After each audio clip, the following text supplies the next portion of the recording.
রাধে রাধে রাধে বন্ধুরা, অমৃত কথা বাংলা চ্যানেলের নতুন পর্বে আপনাদের সকলকে স্বাগত জানাচ্ছি। প্রত্যেক শনিবার কর্মফল দাতা শনিদেবের পুজো করা হয় সূর্যের অস্তের পরে। শনিদেবের পুজোতে সর্ষের তেল কিভাবে ব্যবহার করবেন? শনিদেব সর্ষের তেলে অত্যন্ত প্রসন্ন হয়। প্রত্যেক শনিবারে একটি পাত্রে সর্ষের তেল নিয়ে আপনার মুখ দেখবেন এবং আপনি সেটিকে যে কোনো ব্যক্তিকে দান করবেন। এছাড়া আরও একটি কাজ করতে বলা হয়।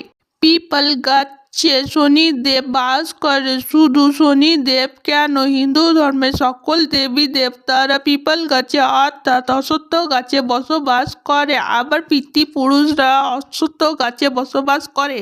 সূক্ষ্ম দেহে আপনারা শনিবারে সন্ধ্যাবেলা সূর্য অস্ত হয়ে যাওয়ার পরে একটি সর্ষের তেলের প্রদীপ অবশ্যই জ্বালাবেন, এতে তিনি খুশি হন। এছাড়া শনিবারে সর্ষের তেল কোনো ব্যক্তিকে দান করতে পারেন, শনিদেব অত্যন্ত প্রসন্ন হবেন।